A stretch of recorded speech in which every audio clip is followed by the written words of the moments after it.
Françaises, Français, mes chers compatriotes, depuis quelques semaines, notre pays fait face à la propagation d'un virus, le Covid-19, qui a touché plusieurs milliers de nos compatriotes.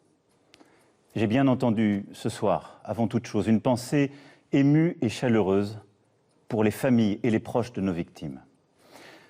Cette épidémie, qui affecte tous les continents et frappe tous les pays européens, est la plus grave crise sanitaire qu'ait connue la France depuis un siècle. Dans l'immense majorité des cas, le Covid-19 est sans danger. Mais le virus peut avoir des conséquences très graves, en particulier pour celles et ceux de nos compatriotes qui sont âgés ou affectés par des maladies chroniques comme le diabète, l'obésité ou le cancer. Durant plusieurs semaines, nous avons préparé, agi. Les personnels des hôpitaux, médecins, infirmiers, ambulanciers, les agents des SAMU de nos hôpitaux, les médecins de ville, l'ensemble des personnels du service public de la santé en France sont engagés avec dévouement et efficacité. Si nous avons pu retarder la propagation du virus et limiter les cas sévères, c'est grâce à eux. Parce que tous ont répondu présent. Tous ont accepté de prendre du temps sur leur vie personnelle, familiale, pour notre santé. C'est pourquoi, en votre nom, je tiens avant toute chose à exprimer ce soir la reconnaissance de la nation à ces héros en blouse blanche, ces milliers de femmes et d'hommes admirables qui n'ont d'autre boussole que le soin, d'autres préoccupations que l'humain, notre bien-être, notre vie tout simplement. Je veux aussi ce soir saluer le sang-froid dont vous avez fait preuve. Face à la propagation du virus, vous avez pu ressentir pour vous-même, pour vos proches, de l'inquiétude, voire de l'angoisse, et c'est bien légitime. Tous, vous avez su faire face, en ne cédant ni à la colère, ni à la panique. Mieux, en adoptant les bons gestes, vous avez ralenti la diffusion du virus et ainsi permis à nos hôpitaux et nos soignants de mieux se préparer. C'est cela, une grande nation. Des femmes et des hommes capables de placer l'intérêt collectif au-dessus de tout, une communauté humaine qui tient par des valeurs, la solidarité, la fraternité. Cependant, mes chers compatriotes, je veux vous le dire ce soir avec beaucoup de gravité, de lucidité, mais aussi la volonté collective que nous adoptions la bonne organisation. Nous ne sommes qu'au début de cette épidémie. Et partout en Europe, elle s'accélère, elle s'intensifie. Face à cela, la priorité absolue pour notre nation sera notre santé. Je ne transigerai sur rien. Et un principe nous guide pour définir nos actions. Il nous guide depuis le début pour anticiper cette crise, puis pour la gérer depuis plusieurs semaines. Et il doit continuer de le faire. C'est la confiance dans la science. C'est d'écouter celles et ceux qui savent. Les plus grands spécialistes européens se sont exprimés ce matin dans une publication importante. J'ai réuni aujourd'hui, avec le Premier ministre, le ministre de la Santé, notre comité scientifique de suivi. Nous avons en France les meilleurs virologues, les meilleurs épidémiologistes, des spécialistes de grand renom, des cliniciens aussi, des gens qui sont sur le terrain et que nous avons écoutés comme nous faisons depuis le premier jour. Tous nous ont dit que malgré nos efforts pour le freiner, le virus continue de se propager et est en train de s'accélérer. Nous le savions, nous le redoutions. Ce qui risque de se passer, c'est que la maladie touchera d'abord les personnes les plus vulnérables. Beaucoup d'entre eux auront besoin de soins adaptés à l'hôpital, souvent d'assistance respiratoire. C'est pourquoi, et j'y reviendrai dans un instant, nous prenons des mesures très fortes pour augmenter massivement nos capacités d'accueil à l'hôpital. Car l'enjeu est de continuer à aussi soigner les autres maladies.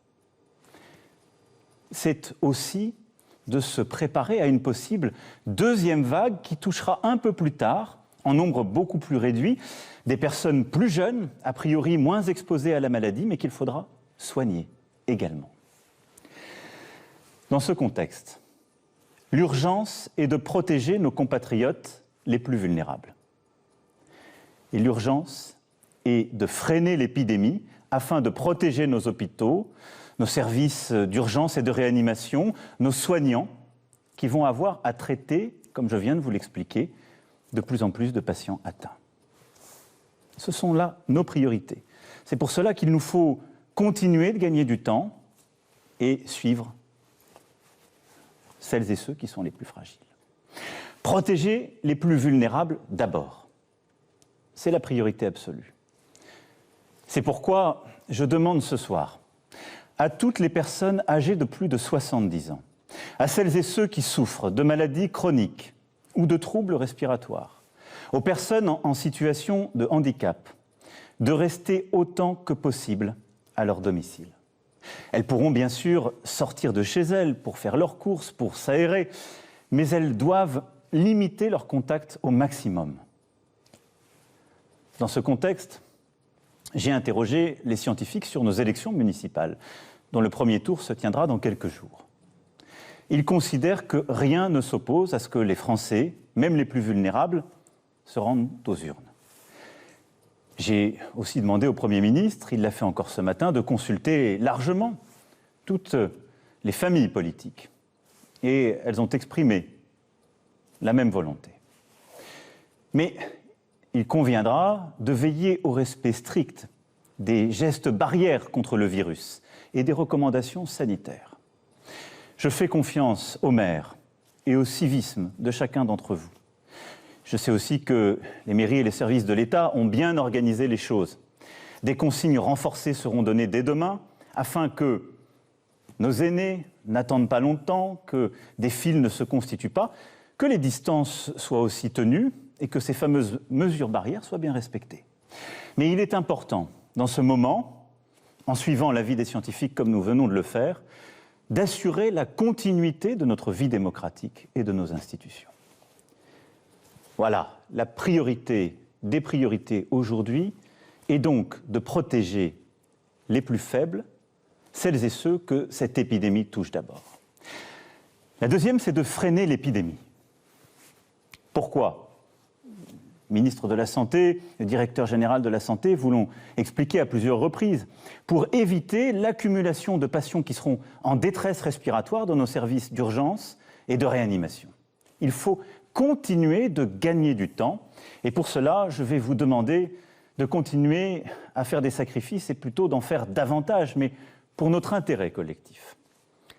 Dès lundi et jusqu'à nouvel ordre, les crèches, les écoles, les collèges, les lycées et les universités seront fermés.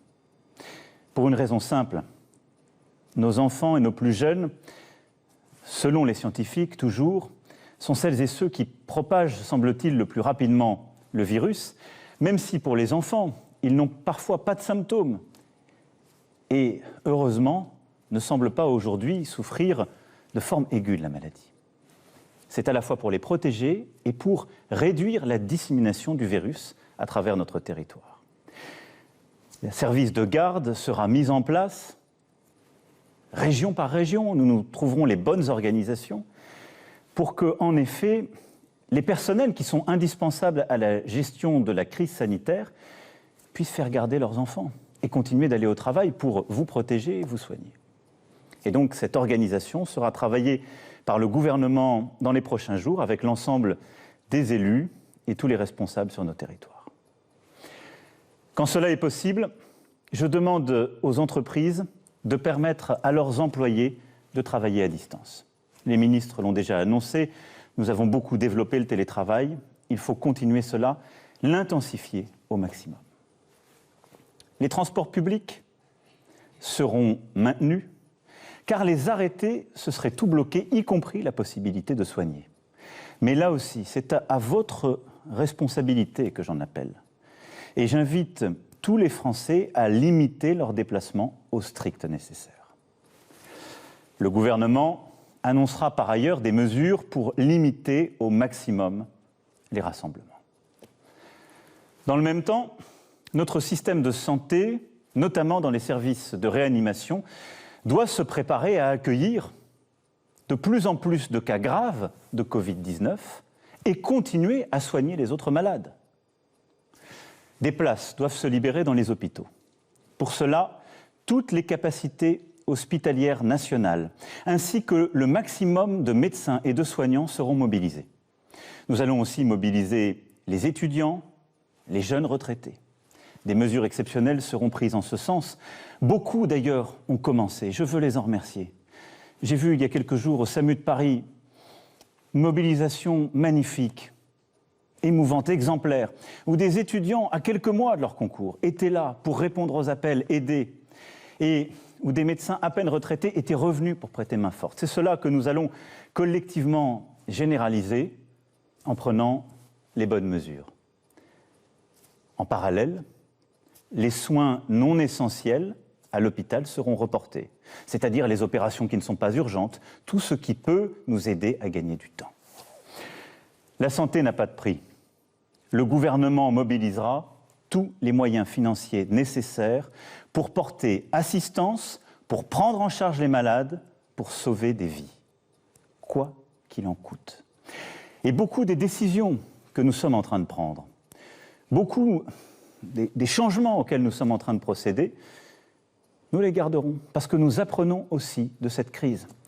Parce que nos soignants sont formidables d'innovation et de mobilisation, et ce que nous sommes en train de faire, nous en tirerons toutes les leçons et sortirons avec un système de santé encore plus fort.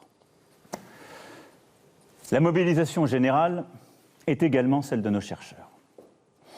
De nombreux programmes français et européens, essais cliniques, sont en cours pour produire en quantité des diagnostics rapides, performants et efficaces. Nous allons améliorer les choses en la matière et au niveau français comme européen, les travaux sont lancés. Nos professeurs, avec l'appui des acteurs privés, travaillent d'ores et déjà sur plusieurs pistes de traitement. À Paris, Marseille, Lyon, entre autres. Des protocoles ont commencé. Et j'espère que dans les prochaines semaines et prochains mois, nous aurons des premiers traitements que nous pourrons généraliser. L'Europe a tous les atouts pour offrir au monde l'antidote au Covid-19. Des équipes sont également à pied d'œuvre pour inventer un vaccin. Il ne pourra pas voir le jour avant plusieurs mois, mais il est porteur de grands espoirs. La mobilisation de notre recherche française, européenne, est aussi au rendez-vous. Et je continuerai de l'intensifier. Cette épreuve exige aussi une mobilisation sociale envers les plus démunis, les plus fragiles. La trêve hivernale sera reportée de 2 mois. Et je demande au gouvernement des mesures exceptionnelles dans ce contexte pour les plus fragiles. Enfin, l'épreuve que nous traversons exige une mobilisation générale sur le plan économique. Déjà, des restaurateurs, des commerçants, des artisans, des hôteliers, des professionnels du tourisme, de la culture, de l'événementiel, du transport souffrent, je le sais. Les entrepreneurs s'inquiètent pour leur carnet de commandes. Et tous, vous vous interrogez pour votre emploi, pour votre pouvoir d'achat. Je le sais, c'est légitime. Et avec les décisions que je viens d'annoncer ce soir, cette inquiétude économique va évidemment s'accroître. Nous n'ajouterons pas aux difficultés sanitaires la peur de la faillite pour les entrepreneurs, l'angoisse du chômage et des fins de mois difficiles pour les salariés. Aussi, tout sera mis en œuvre pour protéger nos salariés et pour protéger nos entreprises, quoi qu'il en coûte, là aussi. Dès les jours à venir, un mécanisme exceptionnel et massif de chômage partiel sera mis en œuvre. Des premières annonces ont été faites par les ministres. Nous irons beaucoup plus loin. L'État prendra en charge l'indemnisation des salariés contraints à rester chez eux. Je veux en la matière que nous inspirions de ce que les Allemands ont su par exemple mettre en œuvre avec un système plus généreux, plus simple que le nôtre. Je veux que nous puissions préserver les emplois et les compétences, c'est-à-dire faire en sorte que les salariés puissent rester dans l'entreprise, même s'ils sont obligés de rester à la maison, et que nous les payons. Je veux que nous puissions protéger aussi nos indépendants. Et donc nous prendrons toutes les mesures nécessaires pour donner cette garantie sur le plan économique. Toutes les entreprises qui le souhaitent pourront reporter sans justification, sans formalité, sans pénalité, le paiement des cotisations et impôts dus en mars. Nous travaillerons ensuite sur les mesures nécessaires ou d'annulation ou de rééchelonnement. Mais je nous connais collectivement. On prend toujours trop de temps à faire cela. Je veux, pour nos forces économiques, des mesures simples. Les échéances qui sont dues dans les prochains jours et les prochaines semaines seront suspendues pour toutes celles et ceux qui en ont besoin. Nous défendrons nos entreprises de toute taille. Nous défendrons l'ensemble des travailleurs et des travailleuses. En parallèle, j'ai demandé au gouvernement de préparer d'ores et déjà un plan de relance national et européen cohérent avec nos priorités et nos engagements pour l'avenir. Nous devons aussi porter une réponse européenne. La Banque centrale a déjà aujourd'hui fait part de ses premières décisions. Seront-elles suffisantes? Je ne le crois pas. Il lui appartiendra d'en prendre de nouvelles. Mais je vais être là aussi très clair avec vous ce soir. Nous, Européens, ne laisserons pas une crise financière et économique se propager. Nous réagirons fort et nous réagirons vite. L'ensemble des gouvernements européens doit prendre les décisions de soutien de l'activité, puis de relance, quoi qu'il en coûte. La France le fera, et c'est cette ligne que je porterai au niveau européen en votre nom. C'est déjà ce que j'ai fait lors du Conseil exceptionnel qui s'est tenu hier. Je ne sais ce que les marchés financiers donneront dans les prochains jours, mais je serai tout aussi clair. L'Europe réagira de manière organisée, massive, pour protéger son économie. Je souhaite aussi que nous puissions nous organiser sur le plan international, et j'en appelle à la responsabilité des puissances du G7 et du G20. Dès demain, j'échangerai avec le président Trump pour lui proposer une initiative exceptionnelle entre les membres du G7, puisque c'est lui qui a la présidence. Ça n'est pas la division qui permettra de répondre à ce qui est aujourd'hui une crise mondiale, mais bien notre capacité à voir juste et tôt, ensemble, et à agir ensemble. Mes chers compatriotes, toutes ces mesures sont nécessaires pour notre sécurité à tous. Et je vous demande de faire bloc autour d'elles. On ne vient pas, en effet, à bout d'une crise d'une telle ampleur sans faire bloc. On ne vient pas à bout d'une crise d'une telle ampleur sans une grande discipline individuelle et collective, sans une unité.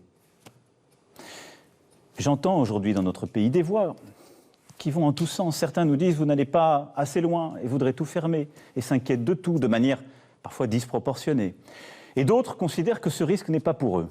J'ai essayé de vous donner ce soir ce qui doit être la ligne de notre nation tout entière. Nous devons aujourd'hui éviter deux écueils, mes chers compatriotes. D'une part, le repli nationaliste. Ce virus, il n'a pas de passeport. Il nous faut unir nos forces, coordonner nos réponses, coopérer. La France est à pied d'œuvre, la coordination européenne est essentielle et j'y veillerai. Nous aurons sans doute des mesures à prendre, mais il faut les prendre pour réduire les échanges entre les zones qui sont touchées et celles qui ne le sont pas. Ce ne sont pas forcément les frontières nationales. Il ne faut céder là à aucune facilité, aucune panique. Nous aurons sans doute des mesures de contrôle, des fermetures de frontières à prendre. Mais il faudra les prendre quand elles seront pertinentes et il faudra les prendre en européen à l'échelle européenne. Car c'est à cette échelle-là que nous avons construit nos libertés et nos protections. L'autre écueil, ce serait le repli individualiste. Jamais de telles épreuves ne se surmontent en solitaire. C'est au contraire en solidaire, en disant « nous » plutôt qu'en pensant « je », que nous relèverons cet immense défi. C'est pourquoi je veux vous dire ce soir que je compte sur vous, pour les jours, les semaines, les mois à venir. Je compte sur vous parce que le gouvernement ne peut pas tout seul et parce que nous sommes une nation. Chacun a son rôle à jouer. Je compte sur vous pour respecter les consignes qui sont et seront données par les autorités et en particulier ces fameux gestes barrières contre le virus. Elles sont aujourd'hui encore trop peu appliquées. Cela veut dire se laver les mains suffisamment longtemps avec du savon ou avec des gels hydroalcooliques. Cela veut dire saluer sans embrasser ou serrer la main pour ne pas se transmettre le virus. Cela veut dire se tenir à distance d'1 mètre. Ces gestes, ils peuvent vous apparaître anodins. Ils sauvent des vies. Des vies. C'est pourquoi, mes chers compatriotes, je vous appelle solennellement à les adopter. Chacun d'entre nous détient une part de la protection des autres, à commencer par ses proches. Je compte sur vous aussi pour prendre soin des plus vulnérables de nos compatriotes. Ne pas rendre visite à nos aînés, c'est, et j'en ai bien conscience, un crève-cœur. C'est pourtant nécessaire, temporairement. Écrivez, téléphonez, prenez des nouvelles, protégez en limitant les visites. Je compte sur vous, oui, pour aussi aider le voisin qui, lorsqu'il est personnel soignant, a besoin d'une solution de garde pour ses enfants, pour aller travailler et s'occuper des autres. Je compte sur les entreprises pour aider tous les salariés qui peuvent travailler chez eux à le faire. Je compte sur nous tous pour inventer dans cette période de nouvelles solidarités. Je demande à ce titre au gouvernement de travailler avec les partenaires sociaux, avec les associations, dans cette direction. Cette crise doit être l'occasion d'une mobilisation nationale de solidarité entre générations. Nous en avons les ressorts. Il y a déjà des actions qui existent sur le terrain. Nous pouvons faire encore plus fort, tous ensemble. Je compte évidemment aussi sur tous nos soignants. Je sais tout ce qu'ils ont déjà fait, je sais ce qu'il leur reste à faire. Le gouvernement et moi-même serons là, nous prendrons toutes nos responsabilités pour vous. Je pense à tous nos soignants à l'hôpital qui auront les cas les plus graves à traiter, mais aussi beaucoup d'urgences. Je pense aux médecins, aux infirmiers, aux infirmières, à tous les soignants qui sont aussi hors de l'hôpital, qui se sont formidablement mobilisés, que nous allons de plus en plus solliciter dans les semaines à venir. Je sais pouvoir compter sur vous. Le ministre de la Santé aura l'occasion aussi de préciser dans les prochaines heures les règles pour que nous vous aidions à bien vous protéger contre le virus. C'est le respect que nous avons envers vous et c'est évidemment ce que la nation vous doit. Les règles seront claires pour chacun, elles seront là aussi proportionnées et expliquées. Je compte sur vous, toutes et tous, pour faire nation, au fond. Pour réveiller ce qu'il y a de meilleur en nous, pour révéler cette âme généreuse qui, par le passé, a permis à la France d'affronter les plus dures épreuves. Mes chers compatriotes, il nous faudra demain tirer les leçons du moment que nous traversons. Interroger le modèle de développement dans lequel s'est engagé notre monde depuis des décennies et qui dévoile ses failles au grand jour. Interroger les faiblesses de nos démocraties. Ce que révèle d'ores et déjà cette pandémie, c'est que la santé gratuite, sans condition de revenus, de parcours ou de profession, notre État-providence, ne sont pas des coûts ou des charges, mais des biens précieux, des atouts indispensables quand le destin frappe. Ce que révèle cette pandémie, c'est qu'il est des biens et des services qui doivent être placés en dehors des lois du marché. Déléguer notre alimentation, notre protection, notre capacité à soigner, notre cadre de vie, au fond, à d'autres, est une folie. Nous devons en reprendre le contrôle, construire plus encore que nous ne le faisons déjà, une France et une Europe souveraines, une France et une Europe qui tiennent fermement leur destin en main. Les prochaines semaines et les prochains mois nécessiteront des décisions de rupture en ce sens. Je les assumerai. Mais le temps aujourd'hui est à la protection de nos concitoyens et à la cohésion de la nation. Le temps est à cette union sacrée qui consiste à suivre tous ensemble un même chemin, à ne céder à aucune panique, aucune peur, à aucune facilité, mais à retrouver cette force d'âme qui est la nôtre et qui a permis à notre peuple de surmonter tant de crises à travers l'histoire. La France unie, c'est notre meilleur atout dans la période troublée que nous traversons. Nous tiendrons tous ensemble. Vive la République, vive la France.